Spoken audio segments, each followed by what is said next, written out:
welcome back to the L.A.M.E Book Club podcast. My name is Melissa. I'm Ellie. And I did that because she took a bite right when I said I was going to start, and I told her not to, and she did anyways. So, sorry. Welcome. I'm starving. Welcome. Anytime we record after 8 p.m., it's going to be me eating. I just always get hungry. That's so fair. I don't know. Mm-hmm. That's so fair. Welcome back. This week we have Heir of Fire Part 2, chapters 18 through 35, and boy, am I excited to jump in this time. This book, I love it so much, and I'm so excited. Is the best, truly. Honestly, the more we talk about it. Except for Adians. I am so excited. I know, I don't care. Replace Adian with Kale, and that's me. Well, honestly, most of their chapters are together at this point, so that's true. You and I are on the same page here, but for different reasons. Ellie, how was your week? It was good. I don't know if I did anything. How was yours? Sounds like me. Maybe it'll trigger my memory. Yeah, it was good. It's a Friday when we're recording this, and it was a long work week for me this week. Not bad, just long. So I'm really, really looking forward to the weekend more so than normally. So than I normally am. But nothing is in particular to note, as per usual. I agree. Actually, I will say I started a Netflix show, and I'm not going to say the name of it because I want no one to watch it because it was so freaking awful.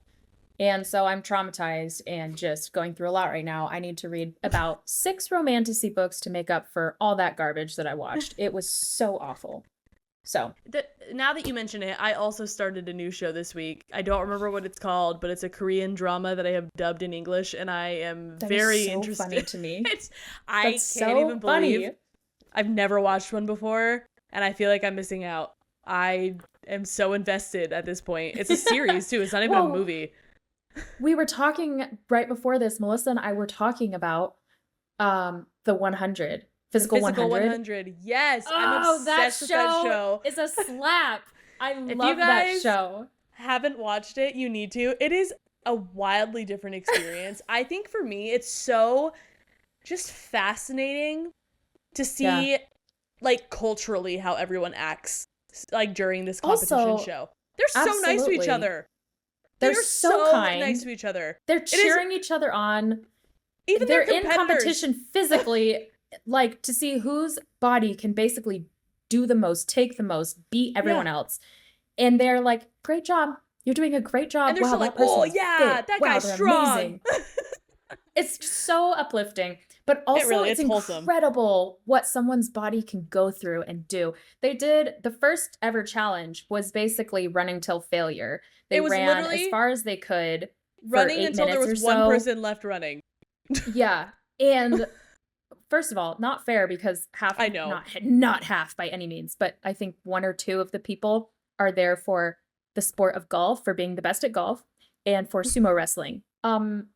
Immediately running is not going to be their thing. I felt so bad, but I also was like...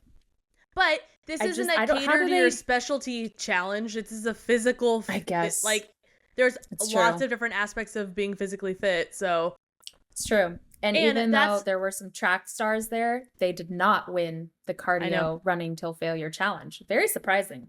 Well, and most challenges aren't like that either, and that's why it wasn't an elimination challenge. It was just because there's 100 people doing it. Wasn't it an advantage challenge? No, it was just to figure out their spots between 1 to 100, and that's how they like pick their next competition or competitor. So I mean, there was definitely stakes in the game, but it wasn't like, oh well, if you aren't top 10, you're out or anything. So yeah. But anyways, that show is the best. Lately, if you want to watch it, I don't want anything else. If you want to watch it for science, highly recommend. For science.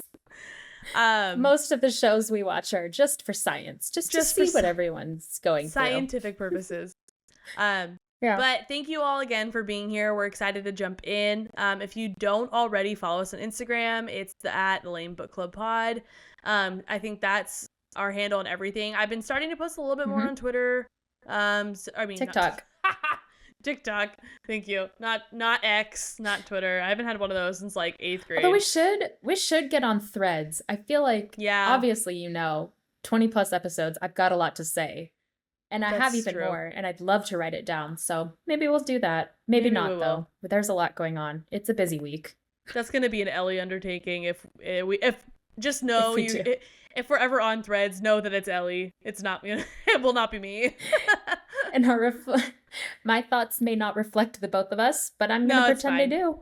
I'll own it. If you post something on Threads. I'll go, great, then I'll start Threads. And my very first thread will be, it's pronounced Ethan, not Ethan. And Melissa will have to back that up. I won't like it, but I'll do it. Yeah. And if you don't understand why she said that, listen to our last episode of Hot Goss with Unpopular Sauce that came out this week. Mm-hmm. Talk all about Hot Goss. We talk all about House of Flame and Shadow, and that's all I'm gonna say on that topic. You'll have to listen to it if you want to know more. So vague. Ooh, I'm mysterious and spooky. Oh my gosh, those new reels about me trying to act mysterious after I just choked on my chicken wing. I love those reels. They're so funny. All right. Well, Elliot, let's go ahead. Yeah, well, you're going to lead this week. Before we do, I am. I wrote the outline, everyone. Congrats to me. Woohoo. Before we do, I do want to touch one more time on not one more time. I'm going to touch on this every week until June. We are doing a spotlight for June indie books from indie authors. I just finished the first one. It is called A Cursed Kiss by Jenny Hickman. Ooh. Guys, this book was so freaking good. I don't know what I expected. I wasn't expecting a bad book, but I wasn't expecting it to be this good. It hit everything I would ever want in a romantasy book. And I'm not saying that to endorse it, truly, but I endorse it. It was so good. And I think it takes it has some Scottish influence in the names. I might be wrong. I'm going to ask the author when we interview her. It's one of my questions. But like one of the main characters' name is Teg. They're going after the Gankanath. And I'm like, these are Scottish names. Like this has to be some Scottish influence. Or at least like Gaelic influence. Yes. And so I read the book, basically everything that the men say, it's all in a Scottish accent. And if you don't immediately picture James Fraser, I don't know. Jamie. It was so good. It was so good. Oh, that's so fun. Yeah, and we're excited. Yeah. This week we will post like on our Instagram like a carousel post. Talking about all We'll post the links to the books that we're doing each week in June. This way you can read them beforehand, but also if you've already read them or once you do read them and if you have any questions that you want us to ask the authors, please like go ahead and DM us on Instagram. We will add that to our list of questions and we will let them know who's asking as well. If you guys are cool with that, if you don't want to, that's fine. But we'll do all that too on that episode, on those episodes, which is going to be a lot of fun. So be on the lookout for that post this coming week. I cannot wait for June. I'm so excited to do that. Me too. Okay, let's get into it. You ready? I'm ready. All right. Chapter 18. And please just stop me whenever you would like to add in anything. I don't have a problem doing that. Places for pause. Cut me right up. Okay, chapter 18. Dorian starts to visit Sorsha often. Not that quickly. Don't cut me off that quickly. That's all I have to say about any time this storyline comes in. The end. I know, but I like Sorsha. No. During one of his visits, Sorsha starts to ask deeper questions. Dorian is honest with her about what was attacking him and his friends in the past days. While explaining, he becomes overwhelmed with her questions, and all of a sudden his magic erupts. Sorsha covers for Dorian when her lead nurse, doctor, I don't know, comes in and is like, what are you doing? Why is this place a mess? When her manager comes in. When her direct supervisor. Her shift manager comes in and says, why is this place a mess? She's like, I just fell. I'm so clumsy. And she's like, Dorian would not be happy with this, but he still wants to use you as his healer. So she's good. She's in the clear, and Dorian's in the clear for now. Kaol follows Adian within this chapter and gets caught. And of course, chapter 19. Adian is revealed to be actively working against the king with the rebels on behalf of Terrasen. Adian explains. I know! I loved when this was revealed. Yes, in the last book, I was like, we really don't know where Adian goes from here because Rowan could have been either way and he was bad. Adian could be either way, but he's good. And I love that. We need one more ally. I picture Adian looking exactly like Henry Cavill in The Witcher, so that was fun to read about as well when I imagined it. You know what's funny? I didn't like this. Adian and Rowan are described almost exactly the same. So similarly. And even when I look up fan art, they just double the picture but replace the name. Honestly, and I'm going to be so honest with all of you guys. I literally pictured Henry Cavill as The Witcher for both Adian and Rowan. When the exact same mental image for both. So when they ever, like, okay, I feel like it's not like, I don't know. Whenever they were talking in future books, like, together, I'm like, it looks like he's talking in a mirror. Like, that's... You know what would be so funny? We need to make the meme of those Spider-Mans looking at each other and pointing. Yes! It's just Rowan and Adian. Yes. But put Henry Cavill's face on both. But also have Henry Cavill as the Witcher as the third one. Yes. Perfect. We're going to make it. It's going to be up this week. I'm excited. Okay. So Adian explains that his being partial Fae allowed him to recognize that the ring that the king gave him as a gift was a little suspicious, was a little fishy. Don't be suspicious. Don't be suspicious. Adian...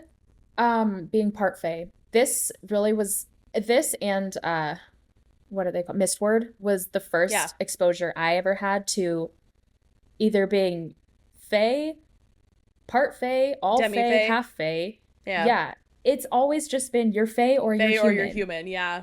I liked that and maybe if they marry, you get half. But the fact that Adian was like 23%, I'm like, how? How does this... That was such a random number. He did not say 23%. No, I know. I just came up with it. Okay. I was like, I missed that part of the book. Keep up. No, but I don't know if I liked that. I felt like it complicated things to me. Oh, I loved it. But you just have to keep going, I guess. I will say that's what I did. I persevered. It did make things a little bit more confusing. Because it was hard to remember who was full Fae and who was demi-Fae. But I still liked it. And then also the lineage, right? Like, yeah, I didn't understand who, like, obviously we don't know who Adian's dad was, but his mom was maybe human. I wasn't too sure. So it made his dad had to be Fae, but how much Fae did he have to be for Adian to not be a full Fae, I guess, or even half? And also, was Adian not going to stay in that lifespan? They just talk about it more, but at the time I was really frustrated that I couldn't figure out if he's settled, if he's going to stay this young Fae for the rest of his forever, or if he dies like a regular human. And does he have powers? Can he shift? I was just really confused by, if you're a partial, what do you get with that? So anyways, but it for sure gives him the power of smelling things better, hearing things better, so he knew that the ring was a little suspicious. Yeah. So Kael, in effort to 1, stay alive, and 2, gain trust to have access to rebel knowledge about magic in order to save Dorian, takes a chance on Adian and gives him some information right before Adian swings the sword to kill him. He tells him that Aelin is alive. Ooh, wah, Adian wah. thinks about how he's been called Adolin's whore over the years by his hometown. And that really made me sad. But it's really never bothered him because he knew the truth of his own actions and who he was fighting for. However, he loved Aelin, and now that she's alive, he's concerned with what she's going to end up thinking about him.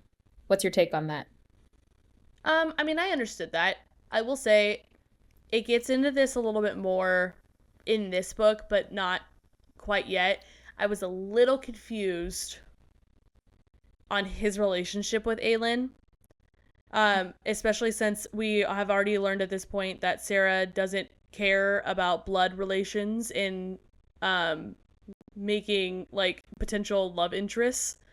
So we talked about that last episode about how to be fair, her and Rowan aren't anything at this point, but it to me just felt so obvious that something was going to happen.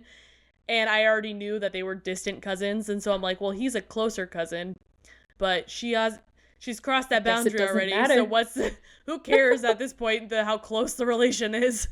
So Ew. that was like icky for me a little bit, but I'll tell you who cares. I care. But I think the readers care.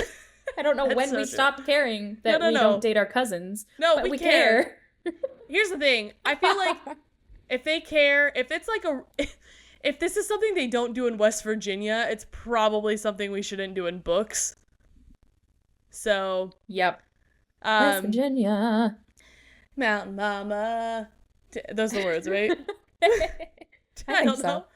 I've always said Mountain Mama, but I'm realizing I don't know if that's actually right. Whatever. All that to say, here I am. I liked him, but yeah, I got weird cousin vibes from him originally. Yeah. Well, not too far later, I don't talk about it, but they do bring up like, oh, wouldn't you like to be married to Aelin? And he's like not against it entirely. Yeah, that's where he's like, I would. I think his first response was like, I would do it.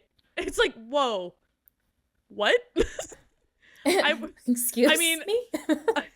I mean, I know he was more thinking like for the like bloodline of Terrasen and for the I don't know, just keeping Terrasen together. It wasn't a romantic notion, but it was odd how quickly he was just not even like okay with it, but almost volunteering for it. Yeah. I'll do it. I'll volunteer as tribute. I'll do it. Yeah. I mean, no one's like, I'll do it. I said I'm good with it.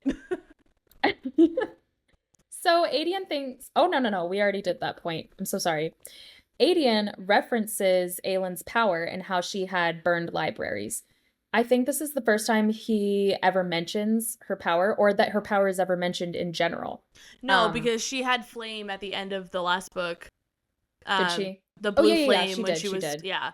So I mean, it was never like, oh, her power is fire, but I mean, it wasn't. We'd seen her wield it already, so. Right. Okay. So after that, Chaol and Adian make a bargain. Not revealed yet, though. Chapter 20. My personal, I think, favorite chapter in the series, maybe? Ooh.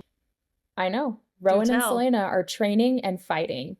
And not fighting to train, but fighting to fight. Yes. Celaena disrespects Maeve, and Rowan grabs her actual tongue with his fingers and then slams her again. Like, and it's not just like, oh, he quickly grabbed. There's like 3 sentences on he's holding her tongue. I don't think I recognized that the first time I read it. But he grabs her tongue, he slams her against the tree, she swears at him, and then he bites her with his sharp canines to a point where blood is dripping down. But then she finally shifts. And that's big because we've been waiting for this girl to shift for a while. I know. She won't do it. She does it. Okay, honestly, like the way Sarah wrote their relationship, I love so much because right off the bat, I was like, oh my gosh, all right, here's I think I had said this in the last episode, maybe not, but I knew 3 names going into it. Aelin, Rowan, and Dorian. And I maybe had I've seen Chaol's name, but I didn't know how to say it. But like, those were the 3 names I knew of before reading this series, and that was it. I knew literally nothing else. Yeah. So like, when Rowan's finally introduced, and at this point we also know that Celaena is also Aelin, I was like, oh man, a big name in this series. Like, he's gotta be a love interest. And I love that it was not so obvious, like enemies like they were so pitted against one each other and like so brutal, not like no, he straight up punched her in the face. He grabbed her tongue, pinned her to a tree, and then bit her. That's like not flirty even vibes. Their level of fighting it wasn't like enemies to lovers. No, like, it was like, I hate you so much. It was straight up enemies. It was just enemies. It was to the point where even Psycho Taylor, with her insane theories, second-guessed herself and said, I don't think they end up together. Because I was second-guessing myself horrible. at one point, too. So, then she shifts. We're all excited. Celaena due to Rowan's prompting, lets out her power as she's shifted in this Fae form. She literally explodes in a wall of wildfire. But Rowan is able to neutralize her powers because his power is ice and wind, and he can choke the fire and reduce it to nothing. Out of nowhere, yes, did you have something to say? Nope, I was sorry. I don't. Keep going. Thank you. Okay. Out of nowhere, Rowan then asks, does your lover know where you are? AKA Kale. And I was so past Kale at this point, I was shocked. I was like, who's Celaena her lover? still held him. Yes. I was like, who? I was shocked. Celaena still held him in regard as her lover. And she answered like, yeah, he knows where I am. And I'm like, who knows? Who are we talking about? Okay, Kale's still in her heart, I guess. So Rowan explains that he shouldn't have bit her while she's a woman of another male. But Celaena clarifies, well, I'm not with him. I'm single. But not in that way. She's just it's complicated. Yeah. Yeah, honestly, somehow Kale is ruining this without even being in it. And I just was like, what? Like, you have this fine hunk of Fae specimen in front of you, and you're over here talking about eye patch Kale. Like, eye patch. I told you, I picture him as one of the twins from Tangled. You specifically did. The one with the eye patch. Yeah. Oof, that's an L for Miss Celaena. Oh yeah. Anyways, Rowan tells her to shift again, and she says no this time. He threatens to give her a lashing, and she takes that personally, and honestly breaks my heart with how we know what that means, but Rowan doesn't know what that means. And she's like, if you ever like bring out a whip or try to do that to me, I will kill you where you stand. So then Rowan doesn't understand, and he takes that as just a whatever threat, and he's like, well, you're worthless, and honestly you would have been more useful to the world if you actually died 10 years ago. See? Ouch. It's like conversations like that where I'm like, this is not an enemies to lovers setup. This is just I hate you energy, and it's rough. Was very confused by it, but I was so intrigued at the same time. Because it's weird. Even though he's acting like an asshat, I never once hated him the same way I was irritated by Kale. Yeah, Sarah has a way to push the boundaries of like, wow, this guy sucks, but I want to know more about him. Or if within a villain character, wow, this guy sucks and he really sucks. It's not just a little, oh, I don't like him. It's like the words that come out of that guy's mouth are just awful, or a woman or whatever. But so that's brutal. Celaena leaves Rowan and takes to the woods on her own. She lights a fire, which is the one thing Rowan says to not do. I like how she's like, I mean, I know we never did this on the 3 days here, but Rowan said they don't see the little folk normally. Like, so maybe I'll just do it. And of course, this attracts skinwalkers. Actual skinwalkers. Worse than little folk. Yeah. So let's talk about skinwalkers for a second. Do you have any knowledge on like what people actually think real skinwalkers are? Loosely, but yes, because Zeke is obsessed with the idea of them. That's weird. Well, he likes like scary stuff. So yeah. Okay, I'm intrigued by scary things. He's intrigued by them. Obsessed was not the right word, but he's talked to me about them before. But I don't really like scary that much, so I only half listened because I didn't want to have nightmares. Fair enough. I love scary. I mean, within boundaries. I'm always down for a scary movie. I love it. But Skinwalker, I had never heard of that actually until I read this, and I wanted to look up what it looks like based on the description, as you do. Yeah. Fantasy. As one does. You know, fan art, whatever. Rabbit hole, Reddit rabbit hole, guys. Yes. These things are supposedly, there's a conspiracy that skinwalkers are real. And one person had a video of their dog straight up looking at them in the dark, but his eyes were like wide and he was like smiling like that. And they're like, my dog literally does not do that. And then they were like, Charlie, come here, come here, come here. And he just wouldn't move. And they're like, he always comes. Like, there's no issue with him coming. Or another person, so they were like, that's a creature in my dog's skin. Another person called their dog and like they called him by another name, and he immediately like looked up and like ran over, and they're like, that's not his name. he's just a skinwalker. And I'm like, to me, that is so, dogs are so dumb. That is like not evidence even slightly for me. My dog's not dumb. Yes, they are. They're cute, but they're so dumb. I couldn't even play that game. I My know. dog's so dumb. He's so cute though. He walks into walls all the time. People are like, "Oh, he can't see." No, he can. Yeah. He just is not. He just missed he's just not it. paying attention. And he's He doing didn't see his it. best. He He's had just a doing long his hair. best. He has long hair this week, so I put his hair up in a high pony to really help his eyes. Yeah, Didn't he looks help. He's still running into walls all the time. But he Anyways, looks so cute doing it. Oh, but he's high fashion doing it. Yeah.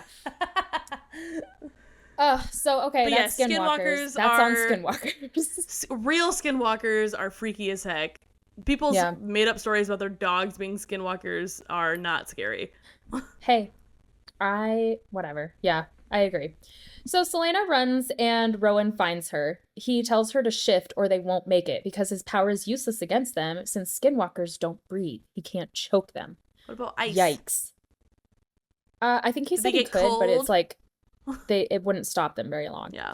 So they run, but they end up, she shifts, I think. Yeah, she does. And they run, but then they end up getting trapped. Celaena ends up unleashing her fire on them and absolutely incinerating them. This is kind of the first time we get to see her power in action more than just whoops. So that was really neat. And I'm so rooting for my fire queen. We learn about burnouts after that, which are incredibly inconvenient. So inconvenient. I hate this. I hate when anyone can run out of power, but especially like the danger of burnouts and how if you get there, you're gonna die, and it was a mess. Because they talk about that in ACOTAR a little bit too, right? They don't ever reach that point as much, or I know burnout is like way more of a thing in this series than it was, but they did talk about that in ACOTAR too, right? Or no? I can't really remember. It's been so long since I've read ACOTAR. Probably. I don't remember.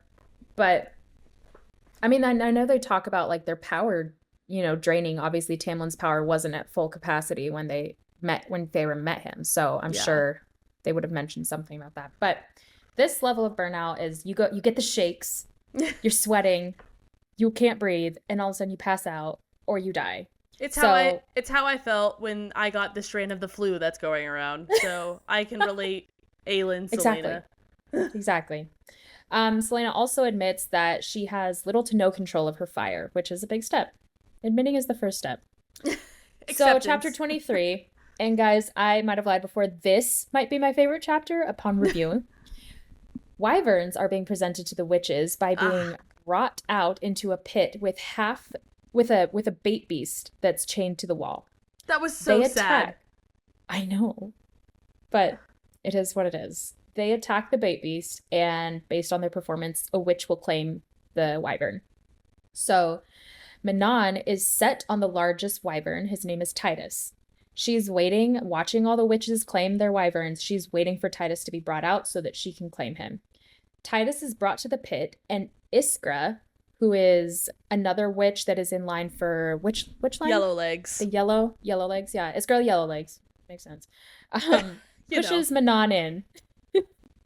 Manon falls 40 feet and all of a sudden finds herself as the prey. She looks at the bait beast and sees the emotion in its eyes, though. She sees the hunger and determination. She kind of sees where his eyes are tracking, and they're looking straight at Titus, who is looking at her as a prey.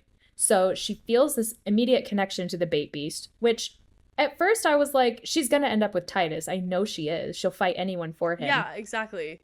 And then when she was talking about the bait beast, I was like, oh, is she going to get 2 wyverns? Or maybe the bait beast will help her out, but then she'll end up with Titus in the end. I don't know. She feels like fate all of a sudden brought her to the bait beast, and she frees it. The bait beast shoots for Titus, who is twice its size, and knocks him to the dirt with its strong tail. I'm sorry, I might have worded this weird. The bait beast knocks Titus to the dirt with his strong tail. But Titus wraps his teeth around the bait's neck, and he's pretty much done for. But Manon comes to the rescue by attacking Titus with her sword. She chops off his tail with Wind Cleaver.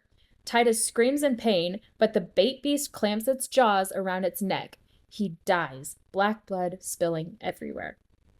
So the bait beast and Manon stare at each other after that, and then the claim is made. She names him Abraxos.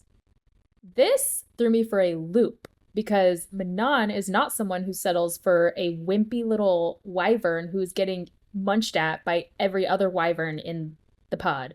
Except he's not a wimpy little wyvern who's getting munched at. He just took down Titus, the biggest bull. He did. He did. but the way he's described, he's missing horns. His wings are shredded. He's a mess. I didn't see that coming either. Wrecked. Yeah. Yeah. And she claims him. And so I'm like, okay, there's some hope for not only Abraxos, but also Manon, because she has this heart. Pretty much everyone gets slapped and beat for the entire event that unfolded. Iskra, Astrid for not protecting Manon for falling in the first place. It's a mess. Yeah.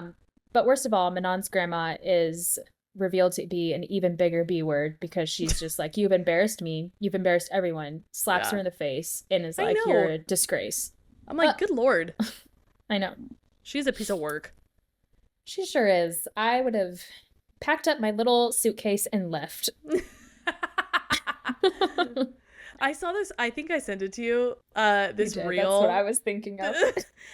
For everyone else, I saw a reel this week that made me laugh because it's like how 90s kids acted when I got in trouble or something, and it's this little boy who goes up to his room and he's like like screaming but like quietly but like and like into a pillow and pretends to slams his door 95% but then quietly closes it the last little bit. He's like, and then like choking himself choking himself because he's so mad, and then he like throws clothes in a suitcase and goes to walk to the door and then turns around and gets mad and like puts it back. And I'm laughing because I did every single one of those things every time I got mad as a kid. Puts all your clothes into the freaking suitcase, ready to dip, and then turned right around and like, where would I go? I couldn't find food. I can't make $5. I never felt more seen in my entire life than that reel. And I knew Ellie would agree, so that's why I sent it to her. And my dad asked me a question once when I was a kid, and I've thought about it a lot ever since that day. I was a child. I was maybe 10 years old. And he said, if you needed to make $1 today, could you do that? And I was like, I don't know if I could. I don't know what I would do or how I would make $1.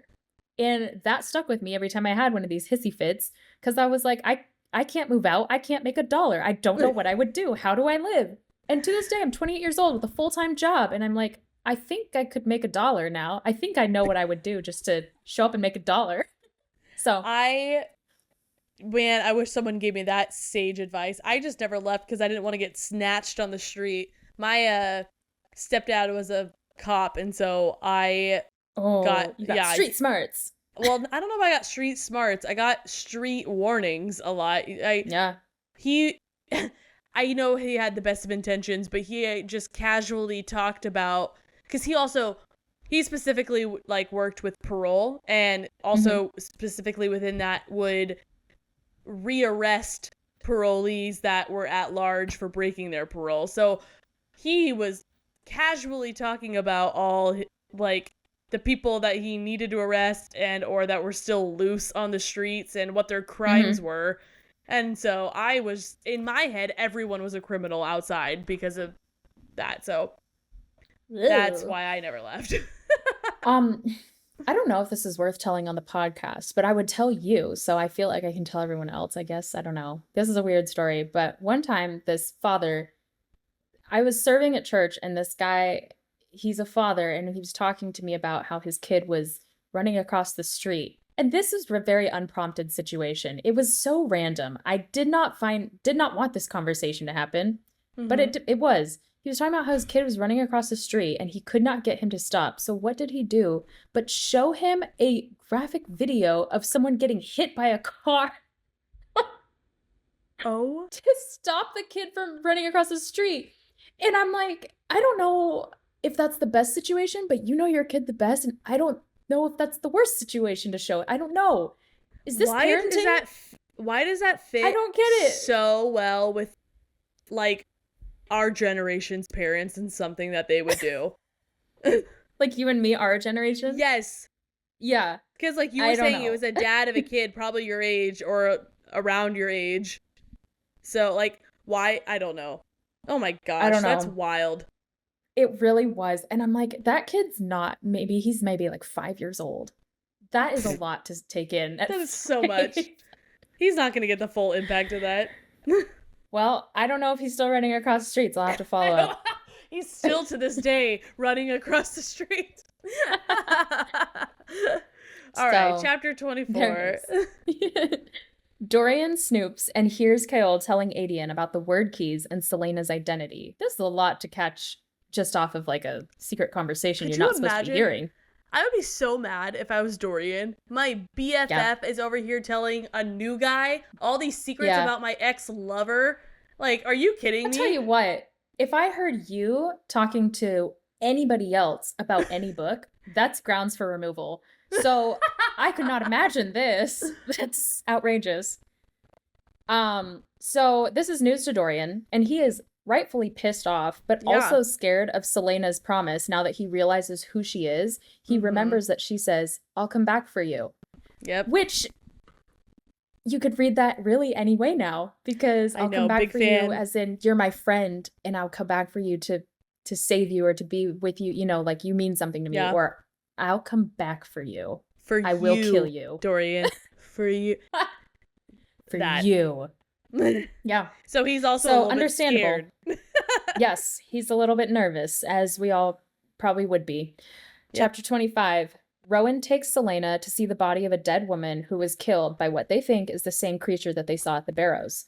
This is one of 4 bodies found, and it is drained of its life. Chapter 26. Kaol and Adian start to talk about the day magic disappeared and see if they can find any information about it. They discuss how birds from different regions flew past, and to me, I felt like that didn't mean anything. But I know, I'm sitting here being them, like, why is... that was a big conversation. Okay. Yeah. Did you question what, like, did you think, oh, the magic's gone because of certain things, or was this just a whatever chapter to you? I don't even remember this conversation. I'm going to be so honest. Yeah. I was trying to piece it together as hard as I could, but I couldn't. I had no idea what I thought. Yeah. Like, caused it all, or why, you know what I mean? Like, obviously, I'm assuming the king had something to do with it at this point, but I had 0 guesses on how, why. Yeah. I was reading to read. I was not reading to theorize or anything. Fair. Yeah. I think that's a good thing. I think we all need to just sometimes read to read and not theorize. Read to read. But Taylor. Maybe we make that a sticker. Send me that sticker. I read to read. Okay, so Sorsha is intent on helping Dorian with his magic and helping him hide it because that's what he really wants. She gives him drugs so that he can suppress the magic when he feels overwhelmed and emotional.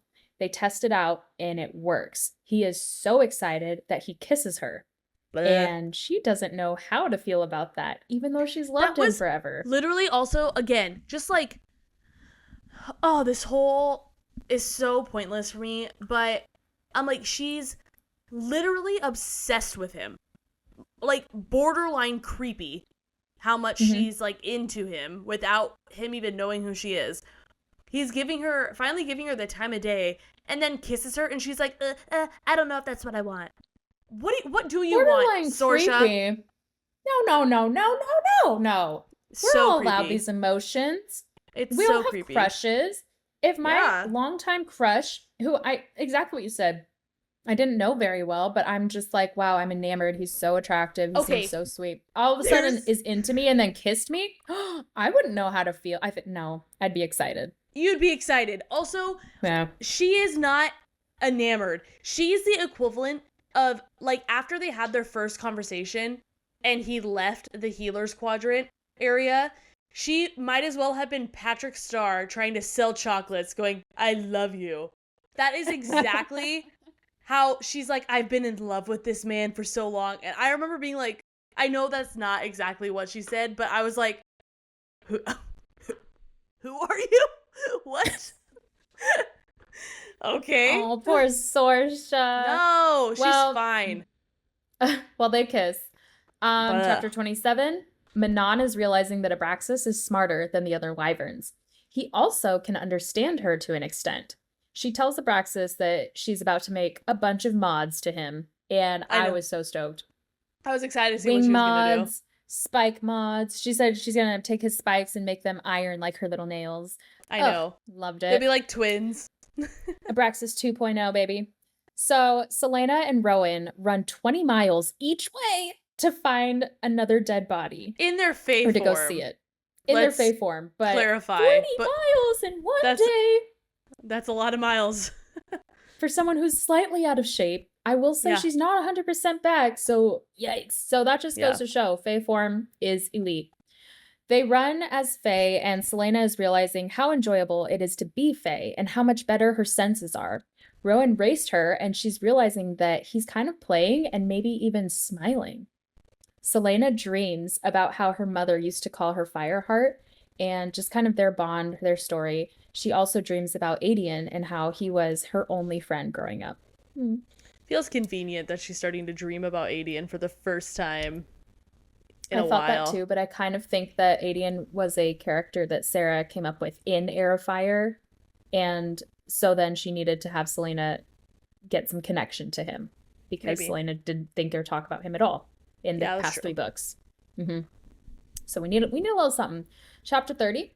Kale keeps digging for answers about why magic isn't in Adarlan. He talks with Murdoch and Ren, the rebel forces, and they tell him that when magic disappeared, 2 waves were felt across the realm.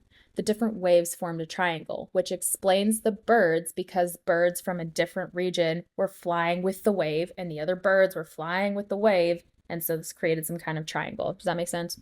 Made sense to me at the moment. Yeah, I remember being really confused though when I was reading this. I was like, I don't know what the angle you're getting at. I mean, eventually it comes together, but I remember being like, it's a triangle. Yeah. That's the angle. It's just a triangle. Also, a little sidebar, stupid, but something worth noting. I feel like every fantasy book I've been reading lately and fantasy show I've been watching has a character named Murtaugh. I know. And they're always good characters. I only ever pictured Murtaugh from Outlander reading this book. So 100%. Yeah. There is no other Murtaugh. He's the perfect Murtaugh for every book. The perfect Murtaugh ever. The only Murtaugh. Okay. The one Murtaugh for all Murtaughs. one for all. One Murtaugh to rule them all. One Murtaugh to bind them. Okay. Chapter 31. Manon is trying to feed Abraxas, but he won't eat the meat that she brought him. Instead, he wanted to smell the flowers. Okay, we love him. That reminded me of Ferdinand from the movie Ferdinand. Yeah. Surprisingly enough, I have not watched Ferdinand.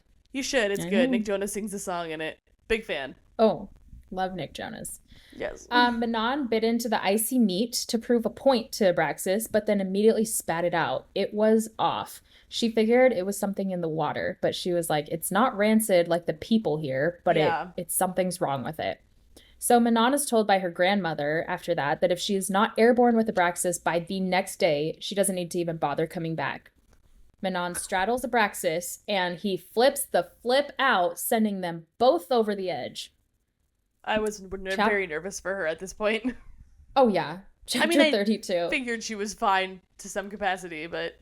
Yeah. It's nerve-wracking to just be thrown off of a cliff with a little bit beast with ripped wings.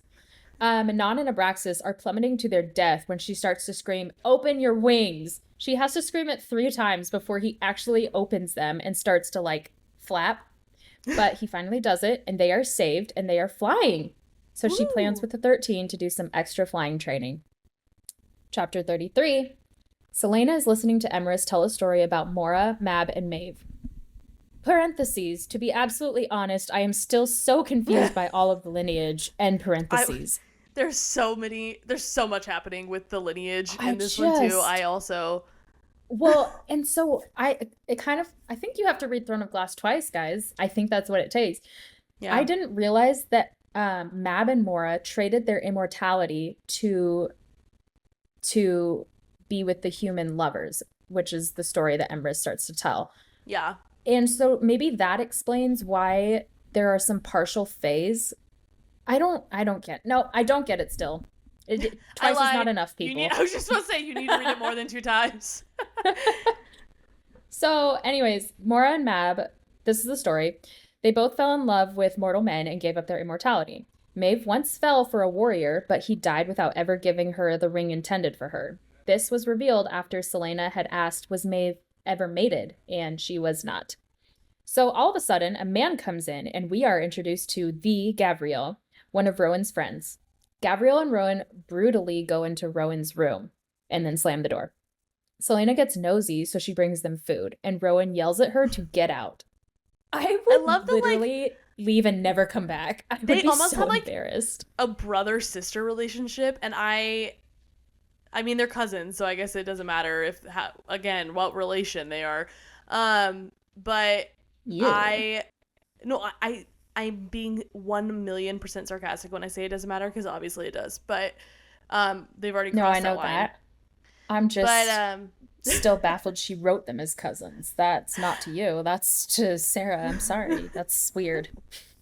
But I liked their banter and how it felt almost brother and sisterly, which is weird, I know, but it's like they can be friends one minute and then hate each other the next, and you just kind of never know what you're gonna get. She's like, well, I want to know what's going on, so I'm gonna go in his room, and then he's gonna be like, get out of my room. Like, that's I think me and my brother literally had that exact same argument one time, so yeah, to me it just felt so normal for that. I don't know. Well, so she leaves, but then he follows her, and she gets really vulnerable, saying, like, I have no one left, and you left me downstairs. And Rowan returns that sweet vulnerability with, you're whiny and self-pitying, and you need to sort it out, and also you're nothing to me, so don't get used to anything.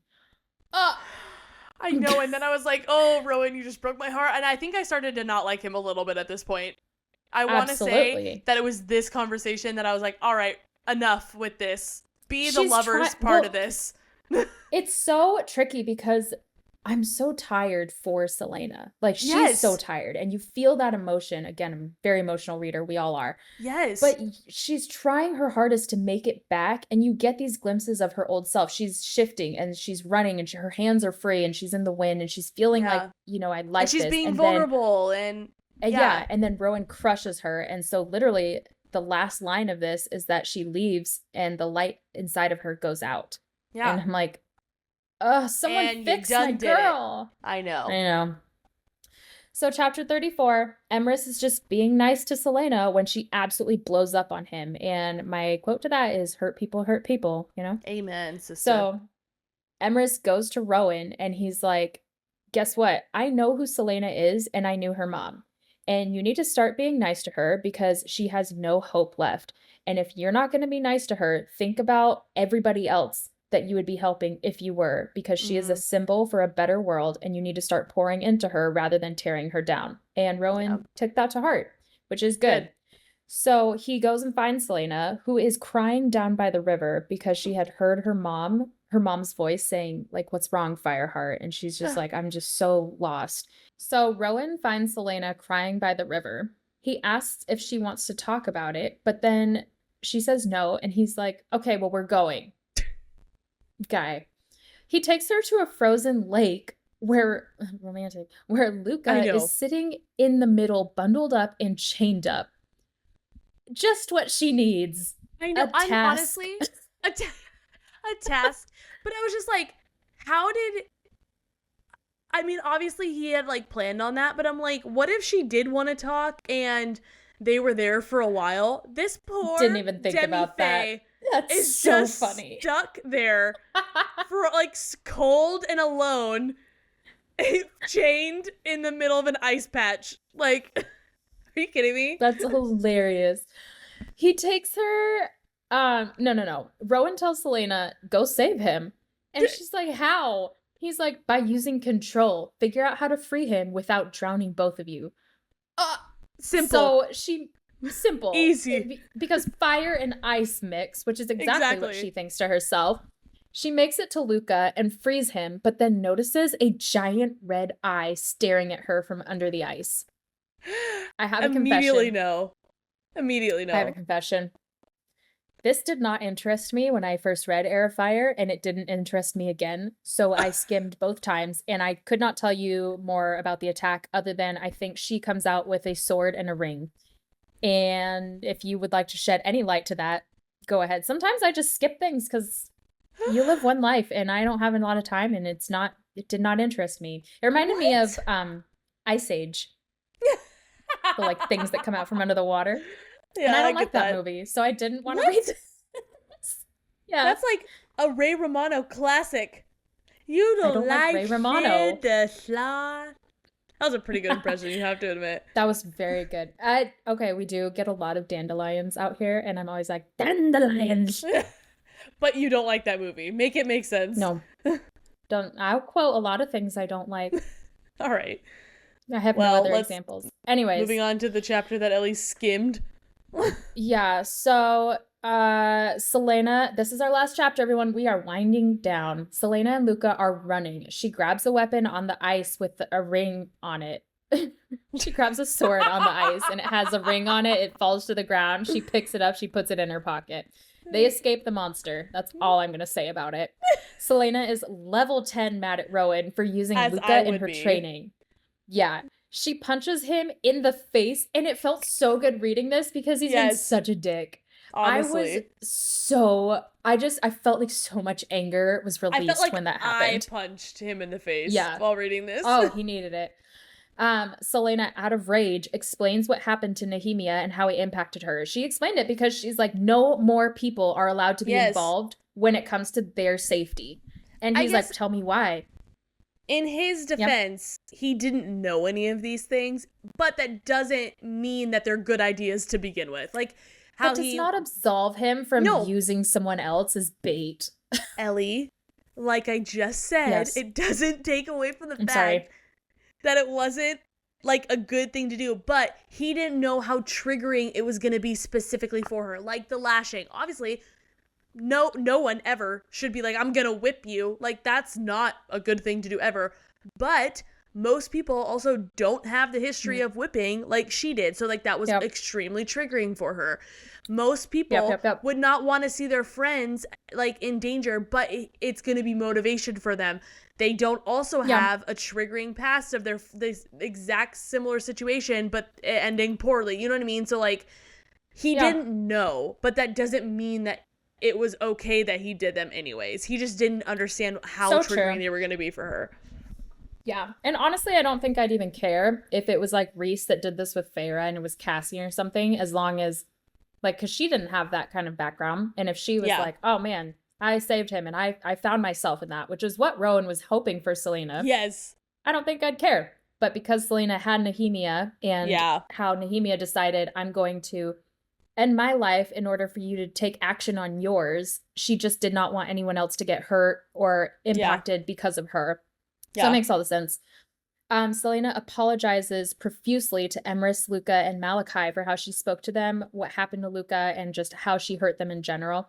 Yeah. And they forgive her, but then things are a little awkward, which is so real. Yeah. We find out that Celaena has the ability to heal as well. She has a, quote, drop of water that she inherited from Mab's line. Very interesting. Could come in handy. Interesting. Rowan and Celaena are talking alone in his room. Ooh. Rowan opens up to her and he explains that his... Yes, it took some time, but we're here. He explains that his tattoo is the story of how his mate died 200 years ago. When that sentence came out, I know. I was like, no. I know. You have to be mated with Aelin. Exactly. I was like, no, I wanted you to be mates. And so then I'm even more so like, oh my gosh, he isn't her love interest at all. This is why she made them cousins. Yeah. Because that's all they Heartbroken. But also a little relieved. And destroyed. I will continue the story. He was mated with a female named Lyria, who Maeve did not approve of, and it costed him her favor. It costed him? It cost him. Oh, sorry. Guys. It's late. I don't know what to do with what just happened, so let's continue. When Maeve called him to war, he went to prove himself to Maeve. and in order to gain her favor, but he left Lyria alone in their mountain home. He was gone for months, and when he returned, he heard that the enemy had been trying to get through the mountain. He returned home to find that the enemy had killed Lyria and her pregnant. No, Lyria, and she was pregnant. I was trying to make that more dramatic, but it just biffed it. You ruined Classic. it. Pulled a knife in. So. Oh my gosh, that got me good. I'm like, oh man. That's devastating. She didn't have to go there and make her pregnant. It was a sad story anyways, but that just made it worse. Yeah. She really did a 1-2 on us. Just the 1 wasn't enough. It was a 2 that took me out. After that, Rowan spent 10 years caring for nothing and no one before Maeve tracked him down and had him take the blood oath and became her golden warrior. They talk about how they're both lost, Celaena and Rowan do, and they agree to try to find their way back together. And that is where we end. Oh, honestly, at least it's a slightly lighter note, but sad. Oh man, this book's sweet. About to get so good. Yeah. I'm ready for it. I'm so ready for it. It's already so good. It just gets better and better. The whole series just keeps getting better and better until it doesn't in Tower of Dawn. And then it ends with a bang in Kingdom of Ash. I was waiting for you to be like, it gets better and better and better until it doesn't. Also, I will say, it gets better, it's better. It gets worse, but then continues to get better. Then it pauses at Tower of Dawn. Then it ends very well. What's your gets worse? All I'm going to say is Queen of Shadows. We'll talk after. All else I'm going to say is Kale. All right, we'll talk about it, and then when we get to that book. Okay. That's just my opinion. That's what we said.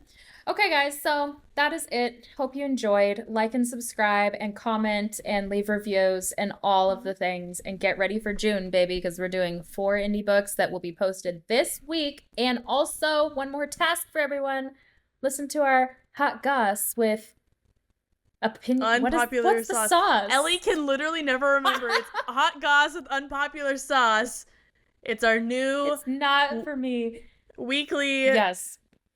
Talk. I don't know. It's just us talking about our hot takes. Our hot takes. Our hot goss. It's one of those things where it's like as if sauces. We didn't talk enough. We just wanted to talk even more, but maybe about more things than Throne of Glass because it's such a long series that we need a little other avenue to just talk about what Sarah J. Maas just posted, what Rebecca Yarros is doing with Onyx Eyes, Onyx Flame, I don't know. Onyx Storm. The new book. Close. Onyx Storm, thank you so much. And everything else like in between. So, yep. Here we are. All right, guys. Have a great week. Bye. Bye.